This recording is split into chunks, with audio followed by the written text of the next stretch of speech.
Greetings and salutations. It is not Andrew from Team Respawn, but instead we have Mose. I have taken over the channel to bring you this new Atriox guide. Now some of you might worry about Andrew, but don't worry, he will be released from my basement when this video is over. And uploaded, of course. Now in this guide, I will be showing you two simple but very good build orders for Atriox, which work both in 1v1s and teams. I will also be going over some of the basic stuff you might have learned already, or learned in the general guide, not a specific leader guide. But since I am a tryhard and have put way too many hours into this game, it might get a little bit more advanced than usual. To start off the game, like every other game, you immediately want to build a supply pad, and we're gonna go for a chopper. As you should do, you split 3 grunts over all of the resources.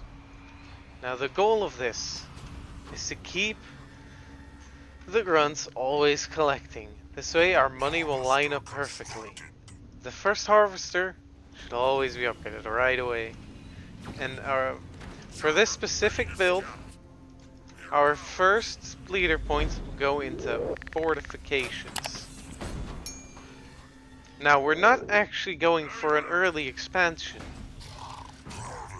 but what that does is just make every base, makes turrets cheaper, it makes it easier to defend and expand later on, which are just important stuff that Atriox has and needs to utilize.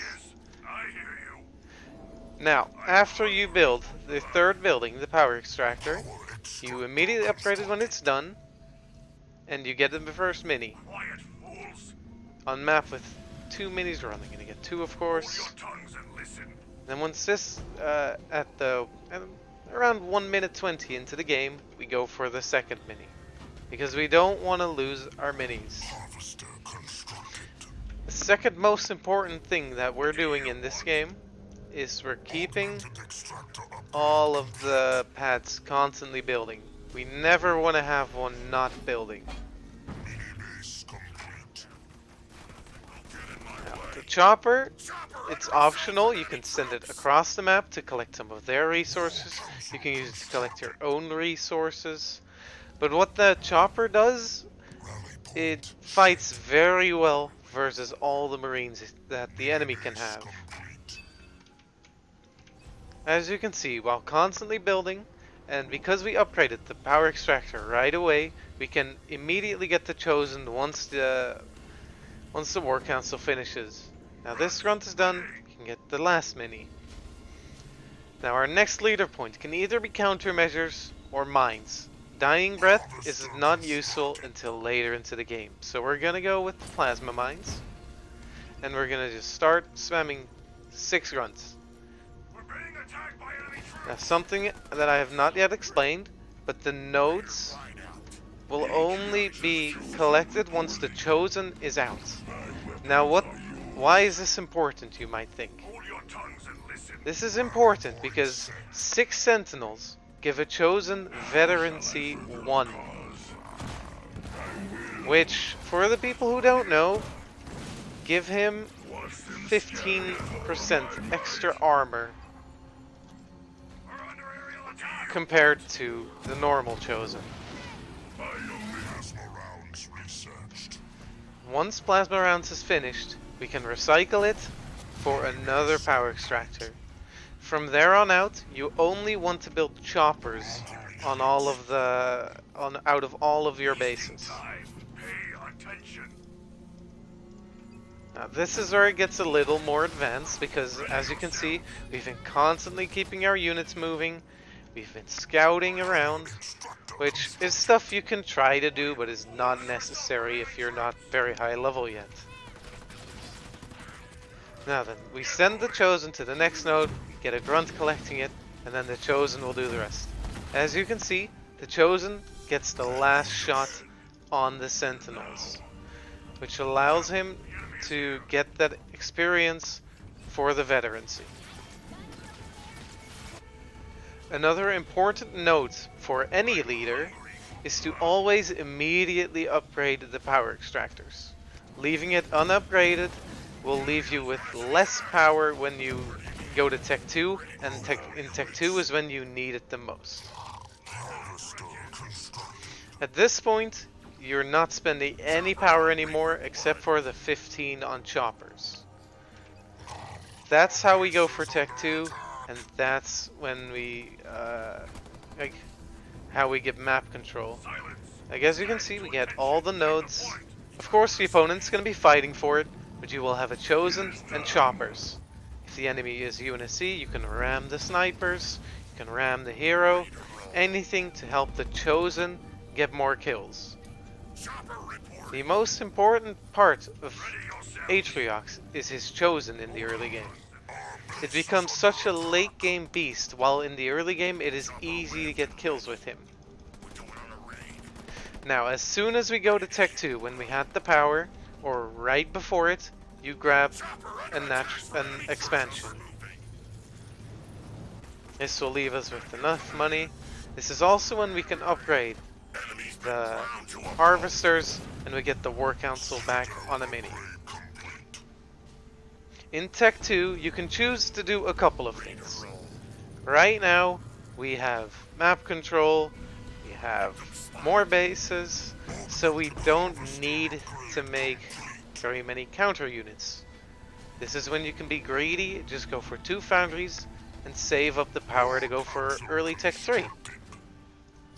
With the upgrade for the Chosen, of course, because he is the most important asset in our army. Now, let's say it was an equal position, where the opponent fought back, he has some of his own nodes, he's getting his own expansion. In that case, you get the raid camp.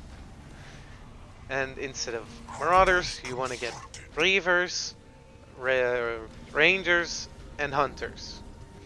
And then on the expansion, you get Apex and upgrade the expansion. The Apex is going to make us engineers, and for those who don't know, the bubble with the Y ability from the engineers gives 40% damage reduction. Now they don't stack, which is important to note, because some people will just spam the Y ability and waste, no, that's a big deal. It's almost a second health bar that the units inside of the bubble have. Now from here on out, you just want to keep spending your money, which has been a bit slow because I'm taking it slow. From here, you want to constantly fight and just get the right army and get more veterancy on the Chosen. Now the Chosen may die sometimes, but that's not the big deal. Because what this opener did with the 3 pads and then the second extractor later on, it leaves us with enough money to get the minis in time, to get all the buildings on the minis, and to get enough units to get the nodes and to contest on the map. Now from here on out, because it's an AI, we'll finish it, but we'll go over the leader powers. So with this build, fortifications first, plasma mine second. The bulwark is an important third point which should always be picked. The invincibility lets you dodge leader powers and just a solid heal in general. The fourth point can either be a glassing beam, or if you're doing well with your Chosen, I usually go teleport. Because you want to keep the Chosen alive. With the more veterancy it gets, the stronger and more effective he gets. So if you get in a situation where you might lose him, you can just teleport him out when you need to. The final enemy base is under attack.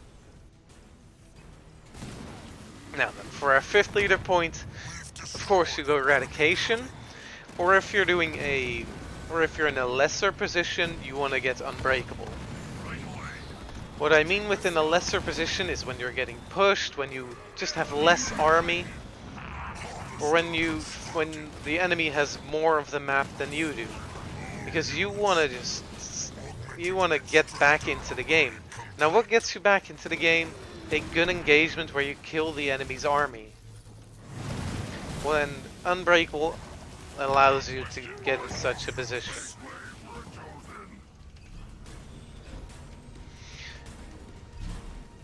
The 5th leader point will then, of course, be either eradication or unbreakable. After that, you can do whatever you want, as you have been put into a solid position already.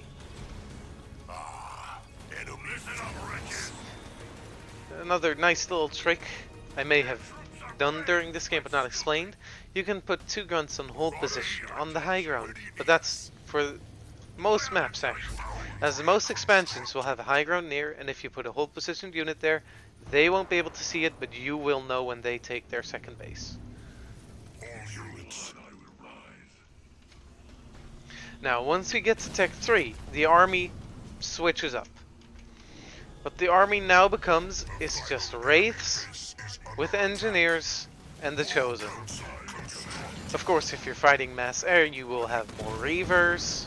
If you're fighting either like any ground army, the wraiths will do well against. So the only time you have to mix it up is when there are a lot of air units, or he gets mass anti-infantry. But even then, the race will have a good fight if you get the Scorch Mortar upgrade. And that is the first build order and the army compositions I have for you guys. Now I hope this AI doesn't keep building bases so I can get on to the next one.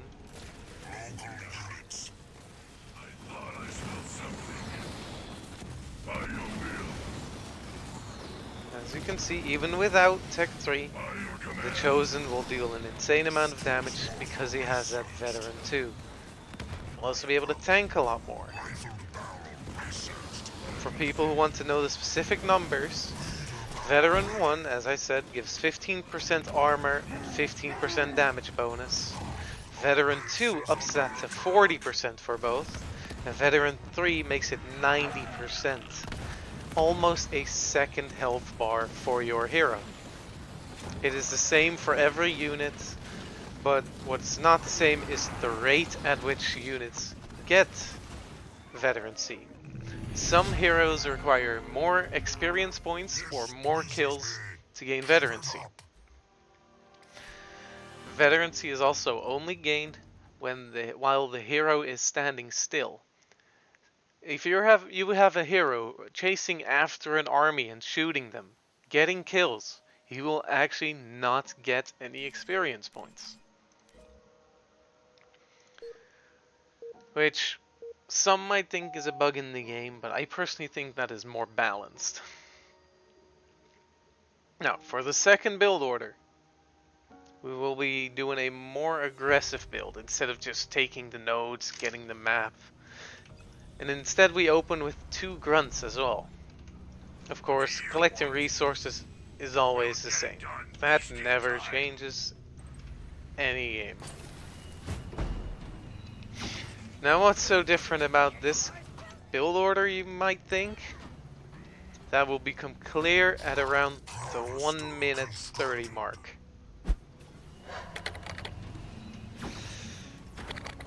But we did open double grunt this game, which means we get more collection, but we're also more vulnerable to, like, say, a chopper harassing us.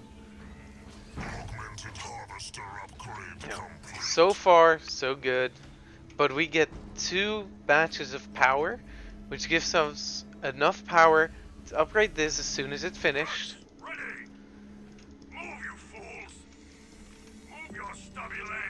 But the alternation is that once you start this upgrade, you start saving resources. We're not getting a mini, we're saving resources, and once we get to 150 power, which we got by collecting 2 patches of power, we're gonna get an early expansion.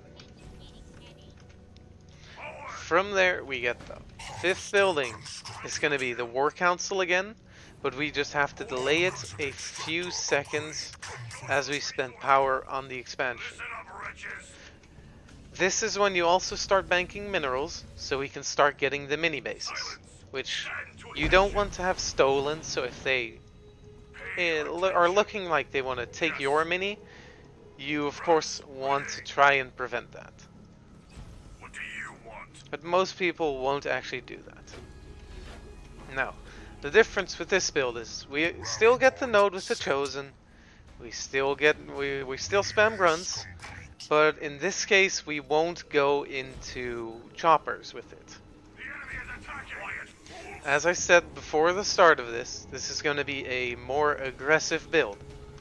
Now as you can see, the War Council just finished, and we almost have enough power again to build it. Now the alteration with this is you have to go countermeasures. Now we are going to open with a raid camp and a second raid camp. But we're going to delay that in order to build on our minis, because we want to spend our money as efficiently as possible. Because if we start floating money, that means the enemy is able to get ahead.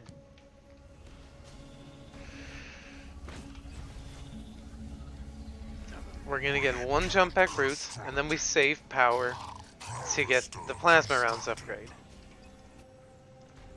Now with this build, we spam grunts and jump pack roots.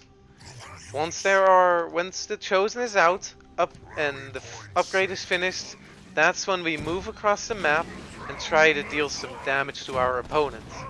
You can go either to the main or go kill his minis, but the main base is recommended.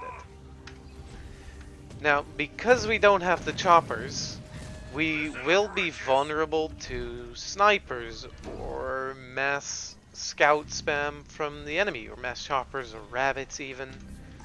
So the difference, the third building on our expansion is going to be that apex, so we can get some engineers. Engineers, excellent at keeping your Chosen alive, and just excellent with that 40% damage reduction, which is useful in any situation. Now we want to cancel this grunt because we do want those engineers as soon as possible. Now, as you can see, at around the 4-minute mark, you can already have 49 supply, 452 supply, and we will go for the third node and just go into the main. You can either choose to be fancy, split up 3 grunts per node, but it's not needed. The nodes are an added bonus here. That's why on our way to the main, we took the 3 nodes that were there. We don't need the nodes, but they're always good to have. In this case, if the enemy has turrets, you jump on the turrets. If the enemy has a generator, you want to target those first, as they are more expensive, harder to replace, and just a higher priority target. Now, the good thing about getting countermeasure second is those mines the JPBs drop, the jump pack routes. They deal a lot of damage when you have a lot of jump pack routes. Now, the one thing I did forget this game is recycling the War Council for another generator, which is the same in the last build, but still needed. And as you can see, this is just an AI. It is still effective, even against real people, in both teams and 1v1s. Power extractor constructed.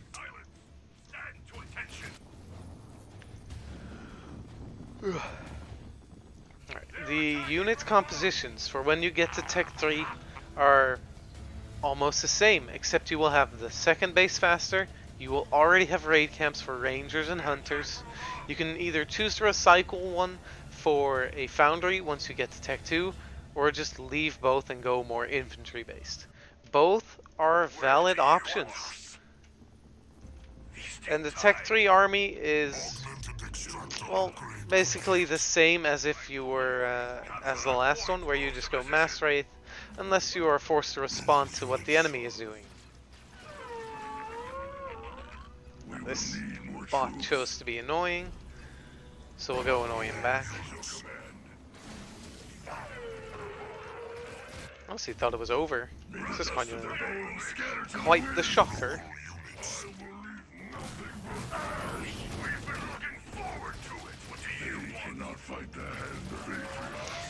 But with this build, you will have a solid army, a lot of supply early on in the game, but as you can see, a solid economy to back it up.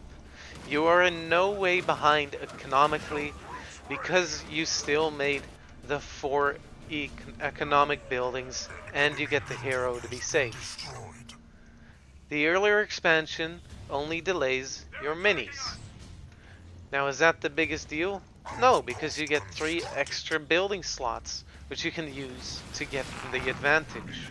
We have destroyed an A enemy's building structure. slot is a lot Enemy has more lost all their important bases. than, say, a node or anything else, really, you can get. And for You the were leader points, savage, it's pretty much merciless, the and same. cruel. It's just the expansion that was different. Impressed. Now, that was all I could muster up for this guide, but I hope it helps you guys, and yeah, I guess I'll have to go and release Andrew now. He might up his security now, and I will have to put in more effort for the next one. But I'll figure it out. I'll see you guys on the next one, or maybe not. We'll see what Andrew does. Goodbye.